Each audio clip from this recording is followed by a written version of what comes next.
Olá pessoal, então vamos continuar aqui a segunda aula do estágio supervisionado da Uninter, diferentes contextos. Estamos falando aqui sobre o tema Brasil Colônia, certo?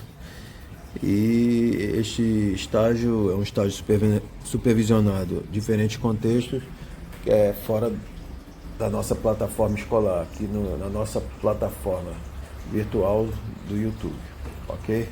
Então vamos continuar falando então período pré-colonial.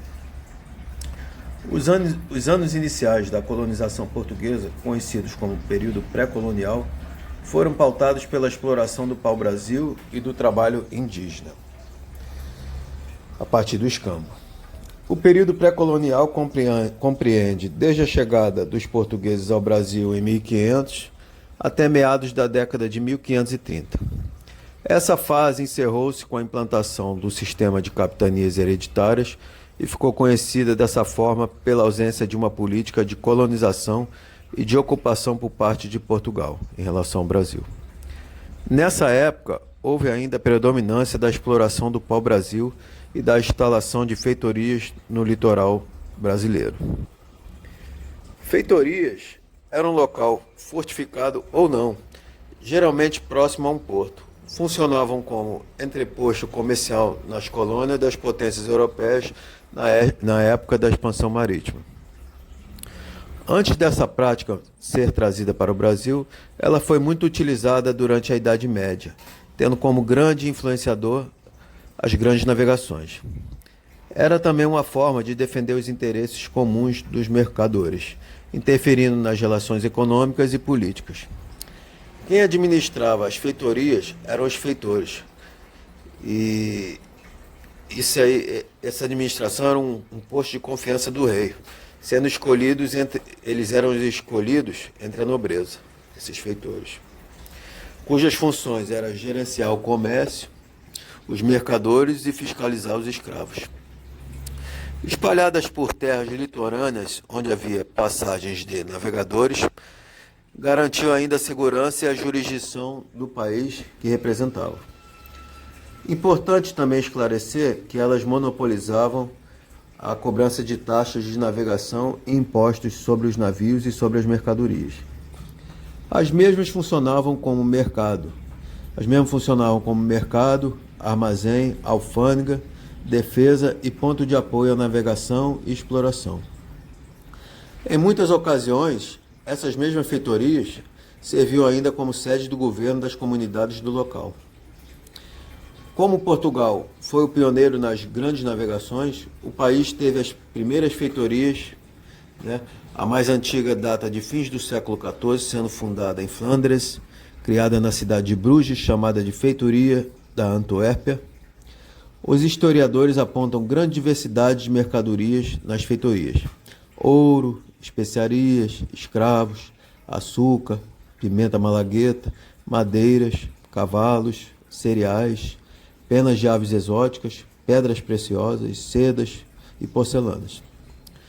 Exemplo de uma grande e importante feitoria de Portugal foi a Casa da Índia, em Lisboa, que acabou sendo destruída pelo terremoto em 1755 e que tomava as decisões no que toca aos preços da compra e venda das mercadorias que circulavam no monopólio português.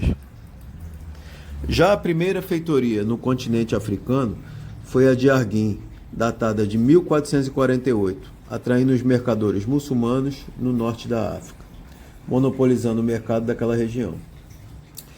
Houve também feitorias no Oceano Índico, como Goa e Malaca. Foi graças a essas feitorias que Portugal estabeleceu seus domínios comerciais nos oceanos Índico e Atlântico.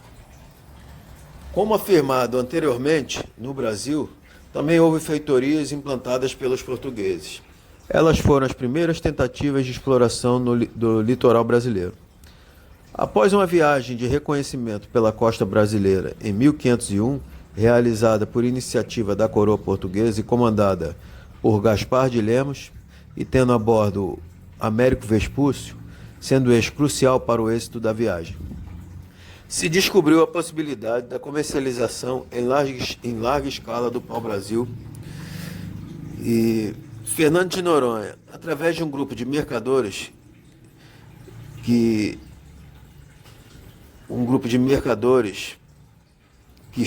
que se chama de consórcio, recebeu no monopólio comercial do pau-brasil durante 3 anos em troca de enviar 6 navios todo ano para explorar cerca de 2.000 quilômetros da costa. O arrendamento foi renovado mais 2 vezes, nos anos de 1505 e 1513. Esse arrendamento teve como consequência a doação, datada de 1504, da primeira capitania hereditária no litoral brasileiro, doada pelo rei D. Manuel a Fernando de Noronha, a ilha de São João da Quaresma, que hoje possui o nome de seu dono, Fernando de Noronha. Capitanias hereditárias. Vamos falar um pouco de capitanias hereditárias. O que foram as capitanias hereditárias? As capitanias hereditárias foram a primeira divisão administrativa e territorial implantada pelos portugueses durante a colonização da América Portuguesa.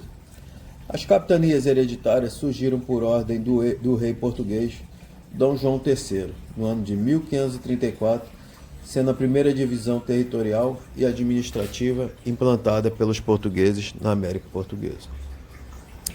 Basicamente, o território da América Portuguesa foi dividido em 15 grandes faixas de terra, que tiveram sua administração entregue a interessados. A vida das capitanias, como única forma de divisão e administração, teve vida curta, uma vez que, em 1548, surgiu o governo geral. Vamos falar sobre as capitanias hereditárias e o seu contexto histórico. Os portugueses chegaram ao Brasil em 22 de abril de 1500, durante a expedição liderada por Pedro Álvares Cabral.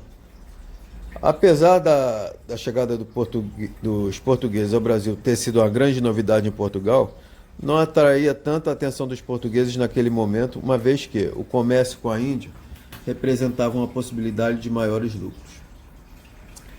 Durante os primeiros 30 anos da colonização portuguesa no Brasil, a única grande atividade econômica desenvolvida foi a exploração do pau-brasil, árvore localizada nas regiões litorâneas e conhecida por possuir uma cor vermelha muito forte. A presença portuguesa concentrava-se nas feitorias localizadas no litoral.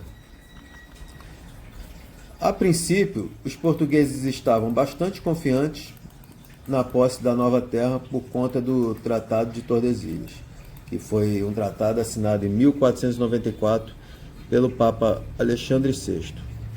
Esse acordo estabelecia a divisão das terras do novo continente entre Portugal e Espanha.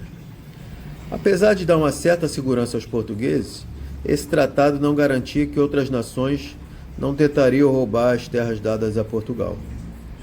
No começo da década de 1530, o comércio com a Índia estava em declínio e as terras dos portugueses na América estavam ameaçadas por franceses, que invadiam com frequência o território, aliando-se com nações indígenas inimigas de Portugal.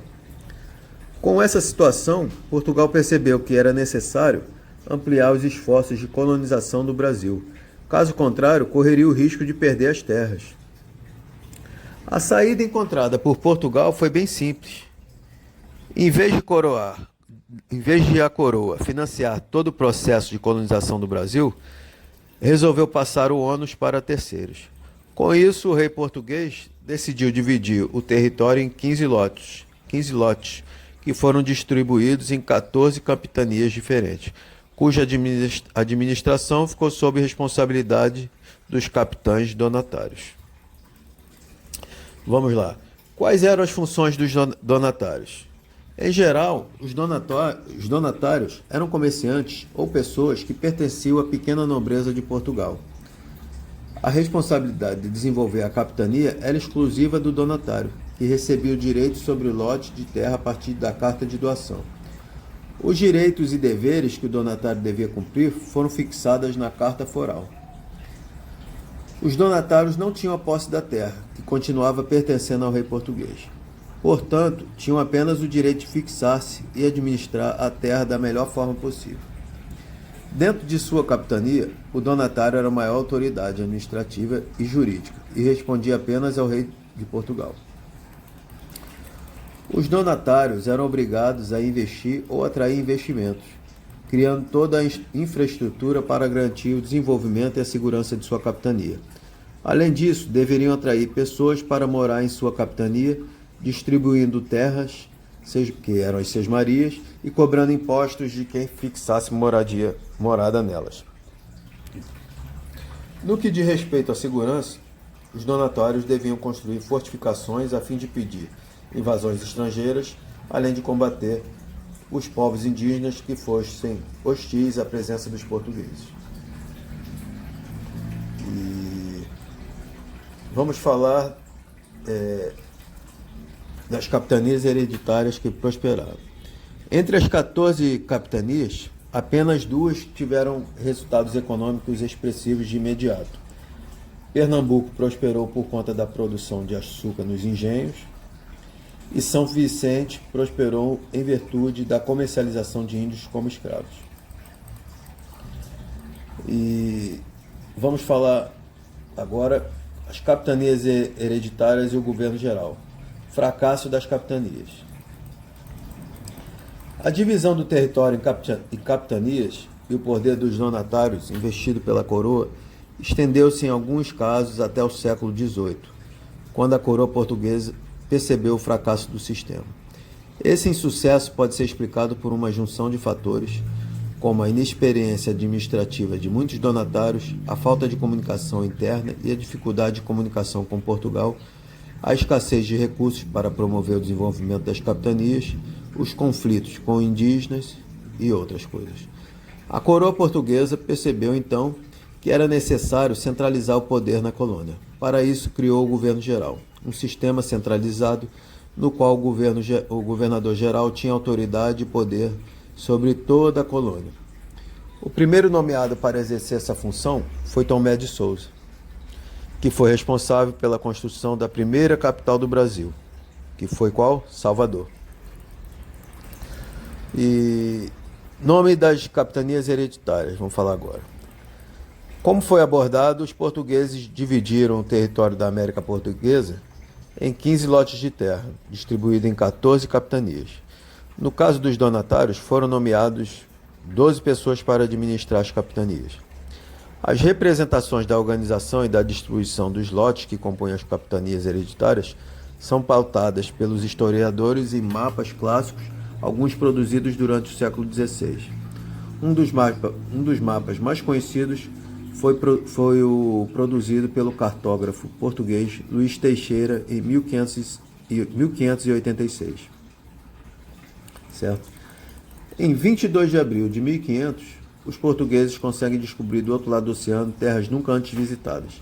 Nesse momento chegou ao território a esquadra de Pedro Álvares Cabral, composta por 10 naus e 3 caravelas, cerca de 1.500 homens, aos quais eram chefiadas pelos navegadores Bartolomeu Dias, Nicolau Coelho e Duarte Pacheco Pereira. Primeiramente, a principal ideia dos colonizadores era explorar as terras conquistadas com o intuito de enriquecer a metrópole e, sobretudo, encontrar metais preciosos. Foi diante desse fato que o processo de colonização do Brasil foi realizado num sistema de colonialismo denominado de colônia de exploração. Nesse sentido, a exploração das terras descobertas era um objetivo central dos portugueses. Durante os primeiros 30 anos, 1500 a 1530, desde que chegaram no território brasileiro, eles descobriram o pau-brasil, uma madeira nativa da Mata Atlântica, que tinha sucesso no mercado consumidor europeu. Foi então realizado o primeiro ciclo econômico do Brasil, o ciclo do pau-brasil. Essa espécie de madeira era utilizada já pelos índios para o tingimento de tecidos. Certo? Vamos falar agora sobre antecedentes da chegada dos portugueses. A chegada dos portugueses ao Brasil estava relacionada com o pioneirismo de Portugal e depois da Espanha. Durante o desenvolvimento das grandes navegações marítimas, primeiramente nesse processo, deve-se levar em consideração a consolidação da monarquia em Portugal no século XIV, a qual garantia maior centralização de poder e estabilidade política. Essa centralização do poder garantiu a Portugal um crescimento da sua atividade mercantil. E isso está muito relacionado com a sua proximidade com os importantes centros do mundo islâmico. Além disso, Lisboa recebeu grandes investimentos de genoveses interessados em desenvolver o comércio daquela região. O impulso comercial que esse território sofreu, aliado à condição geográfica da região, possibilitou aos portugueses o desenvolvimento da navegação marítima. Atribui-se também uma relativa importância da escola de Sagres a essa expansão marítima portuguesa. A geografia, por seu lado, facilitava esse movimento pela posição peninsular de Portugal e pela sua proximidade com as ilhas atlânticas e com as correntes marítimas do Oceano Atlântico. O processo de expansão marítimo português levou o país a realizar uma série de descobertas, com o achamento das ilhas atlânticas ao longo do século XIV, como Madeiras e Açores. Além disso, os portugueses conseguiram atravessar o Cabo da Boa Esperança no litoral sul da África, em direção à Índia. Esse processo expansionista desembocou na chegada dos portugueses ao Brasil. Após os espanhóis terem anunciado sua chegada na América em 1492. Falamos agora chegada dos portugueses ao Brasil. A chegada dos portugueses ao Brasil ocorreu com a expedição liderada por Pedro Álvares Cabral, composta por 13 caravelas que partiram de Lisboa no dia 9 de março de 1500. Essa expedição tinha como destino final a Índia, porém durante o trajeto desviou-se do caminho original e acabou alcançando o Brasil, na região de Porto Seguro, em 22 de abril de 1500. Existe um certo debate a respeito da intencionalidade da expedição de Pedro Álvares Cabral em sua vinda à América. Alguns historiadores afirmam que existia a intenção de Cabral em desviar-se do trajeto original. Outros especialistas, porém, discordam dessa ideia e afirmam que a chegada dos portugueses ao Brasil foi um evento ocasional. A chegada dos portugueses ao Brasil iniciou o período conhecido como pré-colonial, que foi caracterizado pelo aparente desinteresse de Portugal em relação às terras brasileiras. Isso ocorreu sobretudo porque o interesse da elite econômica portuguesa estava mais voltado ao desenvolvimento do comércio com a Índia e por causa das dificuldades em averiguar as possibilidades econômicas do novo território. Nesse momento, a política adotada pelos portugueses no Brasil foi a mesma implantada na costa do litoral africano e assim incentivou-se a construção de feitorias como as 4 construídas em Pernambuco, Cabo Frio, Rio de Janeiro e Baía de Todos os Santos. Essas feitorias funcionavam como entrepostos comerciais que armazenavam as mercadorias para serem transportadas para a Europa. As primeiras iniciativas de exploração do território brasileiro foram entregues por Portugal para Fernão de Noronha, no período 1503-1505. Durante essas explorações, iniciou-se a principal atividade econômica do Brasil da fase pré-colonial, a exploração do pau-brasil. A rentabilidade dessa mercadoria devia-se principalmente à utilização da madeira para a produção de tinta. A exploração dessa matéria-prima seguiu como prática econômica no Brasil até o século XIX, apesar de ter sido mais intensa durante esse período exploratório inicial. A extração do pau-brasil era feita com a mobilização do trabalho dos indígenas, por meio do escambo. Os indígenas realizavam o corte e o transporte das toras da madeira até as feitorias e eram pagos por quinquilharias em geral, tais como espelhos, baús de metal, foices, etc. Os nativos também forneciam aos portugueses mercadorias como a farinha.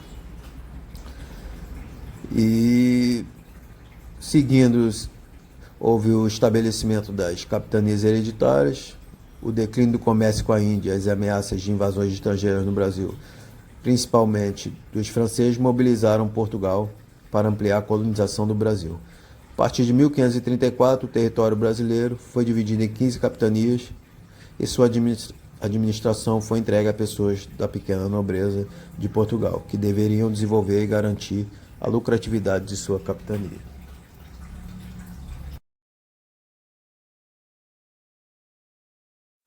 Então, pessoal, e agora para enfatizar, falaremos sobre exercícios de fixação do tema sobre o Brasil pré-colonial. Ok? Vamos para a questão 1. Questão 1.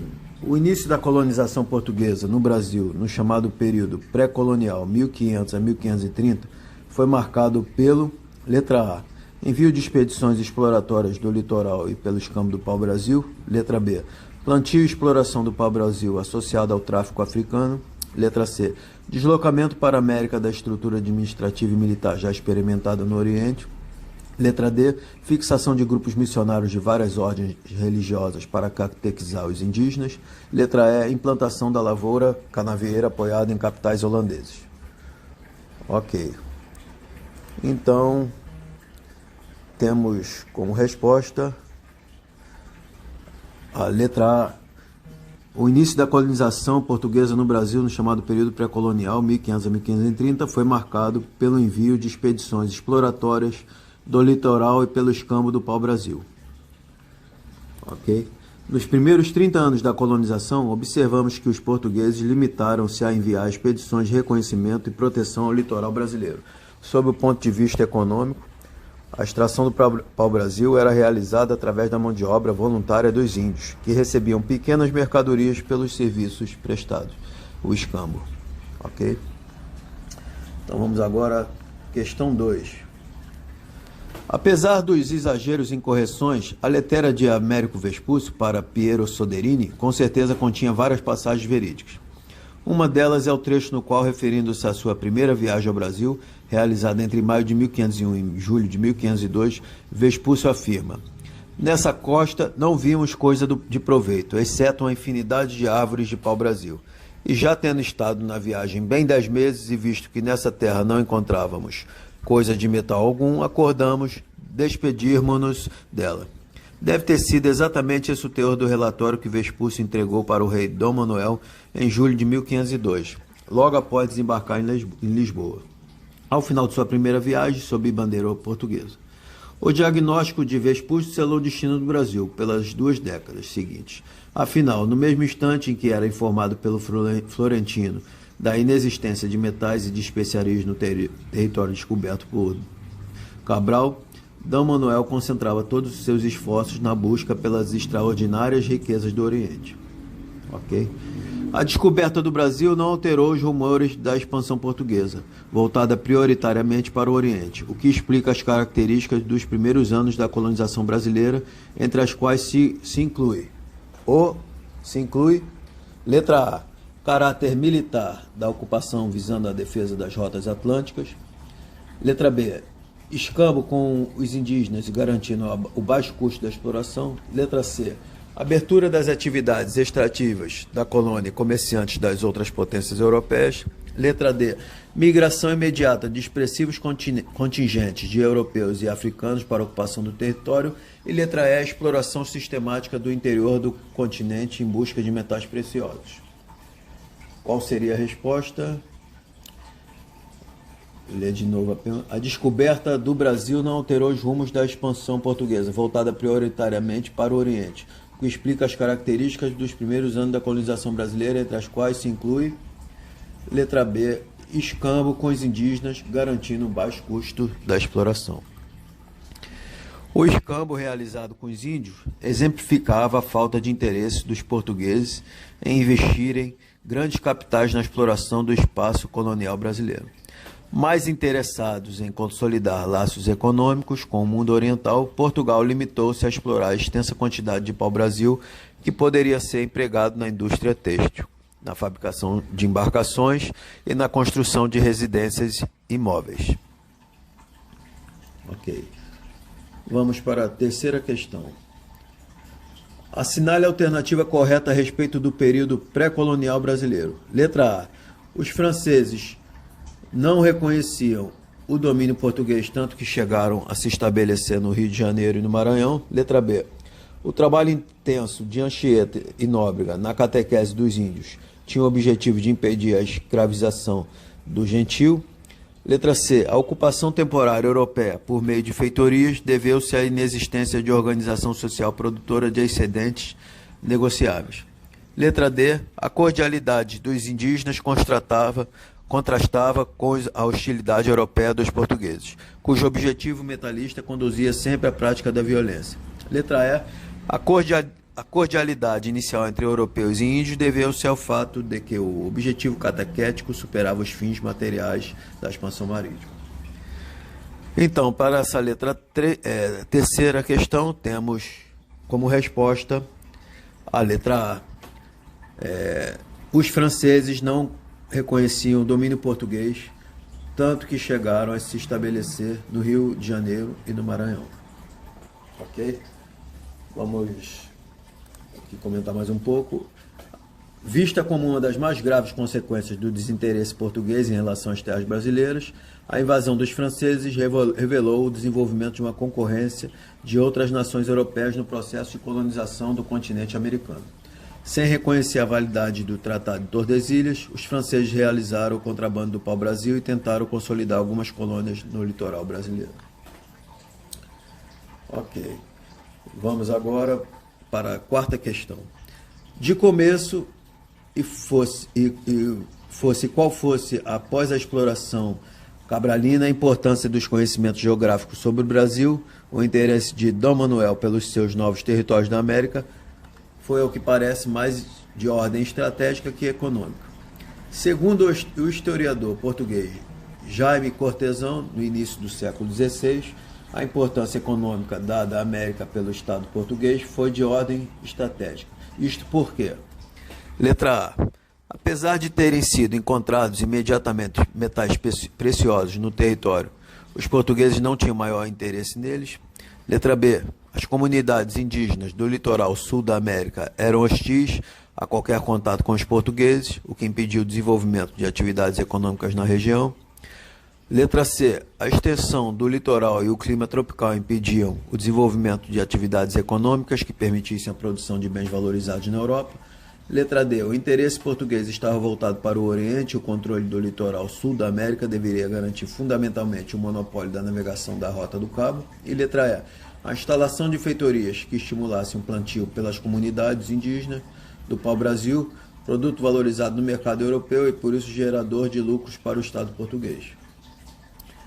Temos como resposta, segundo o historiador português Jaime Cortesão, no início do século XVI, a importância econômica dada à América pelo Estado português foi de ordem estratégica. Isto porque a resposta é letra D. O interesse português estava voltado para o Oriente e o controle do litoral sul da América deveria garantir fundamentalmente o monopólio da navegação da Rota do Cabo. Apesar da imensidão do território conquistado, os portugueses pretendiam expandir suas fronteiras econômicas, comercializando com os povos do Oriente, quando muitos portugueses realizavam rápidas expedições de exploração e reconhecimento do território brasileiro. Com o passar do tempo, o insucesso do comércio oriental e as sucessivas tentativas de invasão motivaram a organização das primeiras ações de natureza colonizadora. Então, pessoal, continuando aqui com mais exercícios para a fixação do tema, esse tema de Brasil colonial, pré-colonial, certo? Continuaremos aqui com mais uma sequenciazinha de exercício e espero que aproveitem e curtam o nosso áudio, ok? Então é isso. Questão número 1. Em 1500, os portugueses chegaram nas terras que hoje correspondem ao Brasil. Sobre esse período, veja o que é verdadeiro ou falso, V ou F, nas afirmações. Afirmação 1. Os portugueses chegaram no Brasil em 18 de abril de 1500. Afirmação 2. Os portugueses vieram ao Brasil junto aos espanhóis para conquistar as terras. E afirmação 3. Os principais grupos étnicos do Brasil colônia eram brancos, negros e índios. Então vamos conferir. A afirmativa 1 é falsa. Entendeu? Os portugueses chegaram no Brasil foi em 22 de abril de 1500 e não 18 de abril. Ok? A afirmação 2 também é falsa. Os portugueses vieram sozinhos para conquistar as terras. Aliás, espanhóis e portugueses eram rivais durante o período das grandes navegações. E a terceira é a única verdadeira.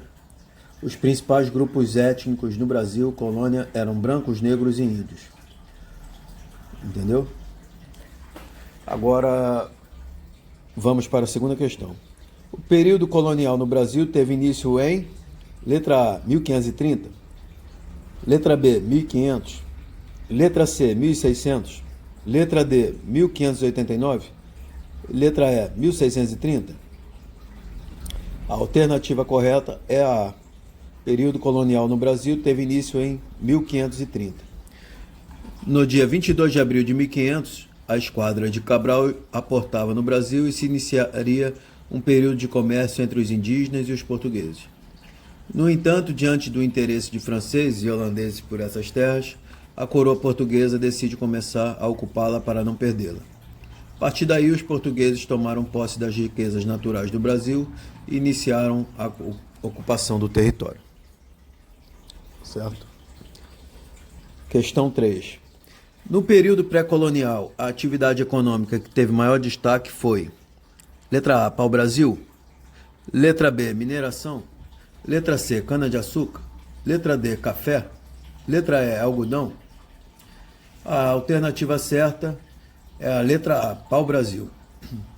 A extração e comercialização do pau-brasil foi a primeira atividade econômica realizada pelos portugueses no Brasil. Mais tarde se implantaria cana-de-açúcar. Ok?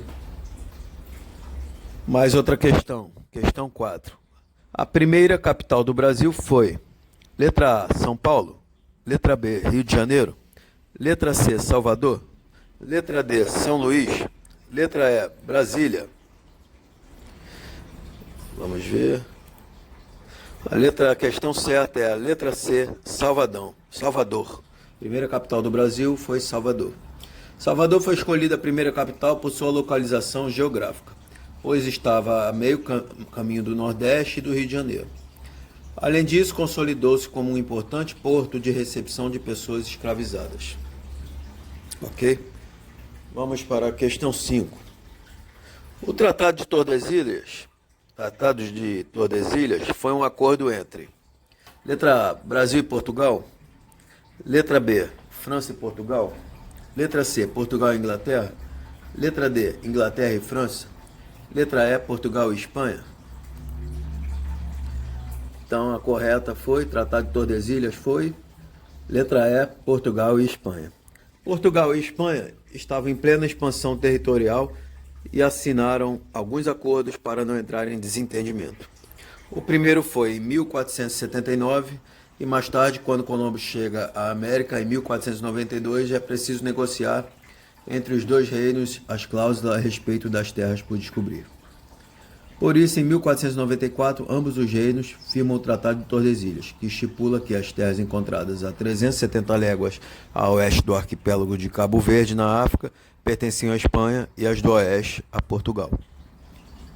Ok? Mais uma questão. Questão 6. Oficialmente, a abolição da escravidão no Brasil ocorre através da: letra A, Lei do Ventre Livre, letra B, Lei Eusébio de Queiroz, letra C, Lei Áurea, letra D, Lei dos Sexagenários, letra E, Lei Bill Aberdeen. A questão correta seria letra C, Lei Áurea. A Lei Áurea, assinada em 13 de maio de 1888, pôs fim à escravidão no Brasil. Foi aprovada no Senado e levada para a sanção da princesa Isabel, regente à época, no mesmo dia. Ok? Mais uma questão. Questão 7. Sobre o período chamado Brasil Colônia, assinale a alternativa incorreta. Letra A, a esquadra de Pedro Álvares Cabral saiu da Espanha. Letra B, o monte que os portugueses avistaram foi chamado de Monte Pascoal. Letra C, quando chegaram nas terras brasileiras, os portugueses rezaram uma missa. Letra D, o escrivão da esquadra de Cabral era Pedro Vaz de Caminha. Letra E, a motivação dos portugueses era conquistar novos territórios. Qual seria a questão incorreta? A questão incorreta seria letra A. A esquadra de Pedro Álvares Cabral saiu da Espanha. Entendeu? Na verdade, a esquadra de Cabral saiu de Lisboa, em Portugal, em 9 de março de 1500. Ok? Mais uma questão. Questão 8. Em 1534, a coroa portuguesa dividiu o território em 15 partes que ficaram conhecidas como: letra A, Governos Gerais; letra B, Tratado de Tordesilhas; letra C, Capitanias Hereditárias; letra D, Tratado de Donatários; letra E, Seis Marias. Em 1534, a coroa portuguesa dividiu o território em 15 partes que ficaram conhecidas como: letra C, Capitanias Hereditárias. As capitanias hereditárias foram a primeira tentativa de organizar o território da colônia e se inspirava no modelo aplicado pelos portugueses na Ilha da Madeira. As capitanias hereditárias consistiam em terras concedidas pela coroa portuguesa a nobres que deveriam explorá-las economicamente. Ok? Mais uma questãozinha. Questão 9. O período chamado de Brasil Colônia terminou com o: letra A, Tratado de Madrid; letra B, elevação do Brasil a Reino Unido; letra C, fim do tráfico negreiro; letra D, leis abolicionistas; e letra E, ciclo do ouro. Vamos ver qual seria a resposta certa. Resposta certa, letra B. O período chamado de Brasil Colônia terminou com a elevação do Brasil a Reino Unido. Em 16 de dezembro de 1815, o Brasil deixava de ser colônia e passou a integrar o Reino de Portugal e Algarves, com os mesmos direitos jurídicos. Uma das consequências foi a possibilidade de eleger e mandar deputados às cortes portuguesas. Ok. Vamos, 10ª questão. No período do Brasil colonial, outros países que invadiram as terras foram: letra A, Espanha e Inglaterra; letra B, Holanda e Espanha; letra C, França e Espanha; letra D, França e Holanda; letra E, Inglaterra e França. Outros países que invadiram as terras foram: letra D, França e Holanda. Os franceses tentaram estabelecer colônias no Rio de Janeiro em 1555 a 1570. Já os holandeses estiveram no Nordeste na segunda metade do século XVII. Então, pessoal, continuando aqui a etapa final do nosso estágio aqui nessa aula, entendeu? Aula de Brasil pré-colonial. Vamos falar mais um pouco aqui da exploração do pau-brasil, ok? Que é um assunto bem característico da época do Brasil pré-colonial, entenderam? Então vamos lá. A exploração do pau-brasil foi a primeira atividade realizada pelos portugueses no Brasil durante o século XVI e aconteceu por meio da exploração da mão de obra dos indígenas, certo? O pau-brasil é uma árvore nativa do Brasil e sua exploração foi a primeira atividade econômica realizada pelos portugueses quando chegaram aqui, no século XVI. A exploração dessa árvore foi tão intensa que a árvore quase foi extinta. Vejam só, né? O trabalho de derrubada da árvore era realizado pelos indígenas com base no escambo, certo? E a exploração do pau-brasil foi iniciada poucos anos depois da chegada dos portugueses na América. Eles chegaram no Brasil no dia 22 de abril de 1500, quando a expedição de 13 navios, que até um havia se perdido, liderada por Pedro Álvares Cabral, avistou o Monte Pascoal, na região onde atualmente se encontra Porto Seguro, Bahia. Isso marcou o início da presença portuguesa na América. Apesar da relevante descoberta, na visão dos portugueses, né, a América portuguesa não teve grande importância em um primeiro momento para os portugueses. Isso porque, no começo do século XVI, a prioridade econômica para os portugueses era o comércio de especiarias das Índias, né? Atividade extremamente lucrativa.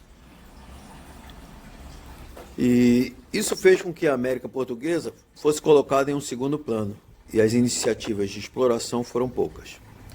A implantação de um processo colonizatório no Brasil ocorreu somente a partir da década de 1530, quando foram implantadas as capitanias hereditárias e a produção de açúcar. Essas primeiras décadas dos portugueses no Brasil ficaram conhecidas como período pré-colonial, e a presença tímida dos portugueses, aliada à falta de conhecimento do território, fez com que a principal atividade do país nesse período fosse a exploração do pau-brasil. Certo? Falamos então mais do pau-brasil.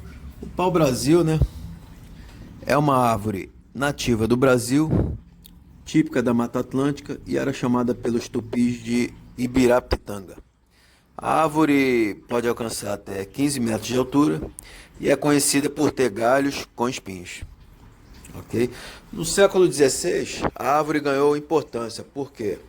Por que ganhou importância? Porque sua madeira era usada na construção de objetos, mas a real importância do pau-brasil derivava de quê? Da resina vermelha encontrada na madeira e que era utilizada na produção de um corante que tingia os tecidos.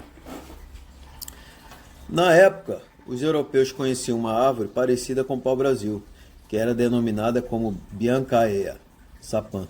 Essa árvore também tinha uma resina de madeira que era utilizada para tingir tecidos, e registros apontam que essa árvore era conhecida por nomes como Bresil e Brasile, e seu corante era utilizado na Europa medieval, desde os séculos XII e XIII. Quando os portugueses chegaram aqui, em 1500, logo identificaram que a árvore poderia suprir a demanda por esse corante na Europa, e com isso foi iniciada a exploração.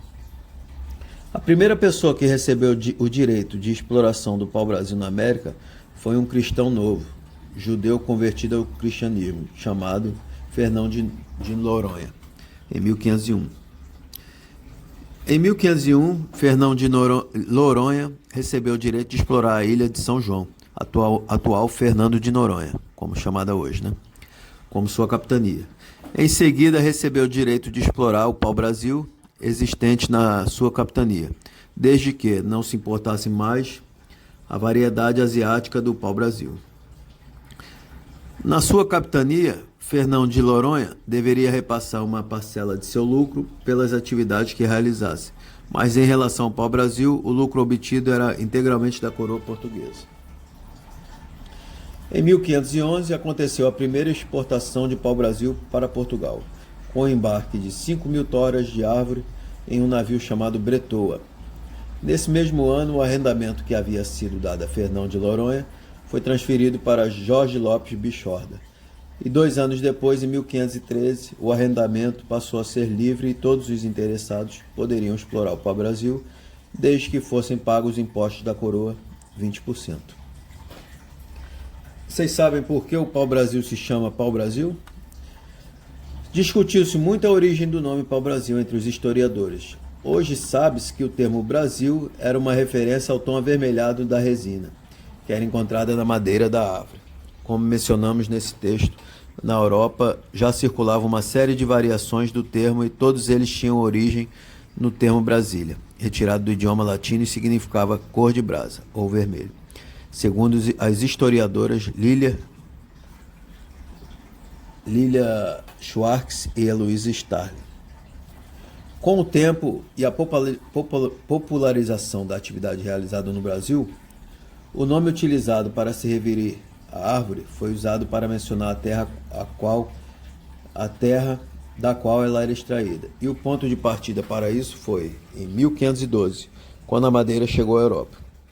Nos primeiros anos da presença portuguesa na América, os nomes utilizados para se referir ao Brasil variavam bastante. Por exemplo, vamos dar um exemplo, os nomes que recebiam para se referir ao Brasil: Ilha de Vera Cruz, Terra de Santa Cruz, Terra dos Papagaios e Brasil. A variação dos nomes desagradou a muitos na época e existem relatos que comprovam isso. Um deles foi escrito por um cronista português chamado Pero Magalhães de Gandavo, que em 1576 publicou um livro chamado História da Província de Santa Cruz, no qual em determinado momento critica a adesão do nome Brasil por questões religiosas. Ele preferiu que o nome fosse Terra de Santa Cruz, porque evocava a lembrança da cruz em que Cristo foi crucificado. Já os nativos, que no caso os índios tupis, não chamavam a árvore de pau-brasil, mas de ibirapitanga, termo que significava árvore vermelha, e como percebemos, também mencionava a coexistente na madeira. Falando mais um pouco de feitorias portuguesas, a exploração do pau-brasil concentrava seus esforços nas feitorias que foram construídas pelos portugueses no litoral da América Portuguesa. Durante o período pré-colonial, existiam 3 grandes feitorias no Brasil: a feitoria de Cabo Frio, Porto Seguro e Igaraçu, que era em Pernambuco. Essas feitorias eram uma definição simples, locais onde a madeira extraída era armazenada. Essas feitorias, na maior parte do ano, eram ocupadas por pouquíssimas pessoas e, por questões de segurança, eram cercadas por paliçadas de madeira. Essa cerca protegia a feitoria de ataques de indígenas e de estrangeiros como os franceses. O funcionamento dessas feitorias foi conhecido em grande parte por conta dos registros referentes à embarcação bretoa. Nessas feitorias, os portugueses contratavam os indígenas para que eles realizassem todo o trabalho de extração e transporte das toras de madeira até a feitoria. Ok? O trabalho dos índios era útil, principalmente porque eles sabiam localizar as árvores mais rapidamente. A relação dos indígenas com os portugueses era por meio do escambo, isto é, da troca. Os indígenas extraíam a madeira e eram pagos com utensílios como machados, facas, espelhos, canivetes. E se afirma que a estrutura estabelecida durante a expedição de Gonçalo Coelho entre 1501 e 1502, os portugueses perceberam que realizar o trabalho de extração da madeira com os navios ancorados no litoral brasileiro tornava o negócio muito mais caro. Assim, a construção de uma feitoria que armazenasse as toras para a chegada da embarcação, a fim de ela ser rapidamente carregada, foi o modelo adotado pelos portugueses. Para o sucesso do empreendimento dos portugueses na extração do pau-brasil, a boa relação com os indígenas era fundamental, porque eram esses que realizavam o trabalho de extração. Em relação aos povos hostis, como os portugueses, em relação aos povos hostis com os portugueses, era fundamental que as feitorias fossem reforçadas e construídas perto de alguma fortificação que lhes protegesse. Além dos indígenas, os franceses eram uma ameaça aos portugueses, uma vez que, ao longo do século XVI, os franceses realizaram uma série de iniciativas para ocupar e colonizar territórios que, de acordo com o Tratado de Tordesilhas, pertenciam aos portugueses. A primeira expedição francesa no Brasil foi a de Palmier de Gonneville, que veio para cá em 1503 para explorar o pau-brasil. A presença francesa levou os portugueses a tomar iniciativas para resguardar seu domínio sobre o território, o que incluía o envio de expedições com o objetivo de monitorar a costa brasileira. Com o tempo, até mesmo as embarcações comerciais de Portugal tinham autorização para abrir fogo contra corsários franceses na costa brasileira. Os franceses tentaram estabelecer 2 colônias no Brasil, uma no Rio de Janeiro e outra no Maranhão, mas ambos projetos fracassaram por ação dos portugueses. Falamos um pouco das consequências, né? A exploração do pau-brasil foi uma atividade que deu início à ocupação portuguesa da América. Estabeleceram suas feitorias e criaram relações com os indígenas. A exploração intensa dessa árvore quase a extinguiu, já que milhões de árvores foram derrubadas pelos portugueses já no século XVI. O pau-brasil ainda é uma árvore em risco de extinção, mas o status dessa árvore melhorou progressivamente ao longo do século XX, sobretudo a partir da segunda metade desse século.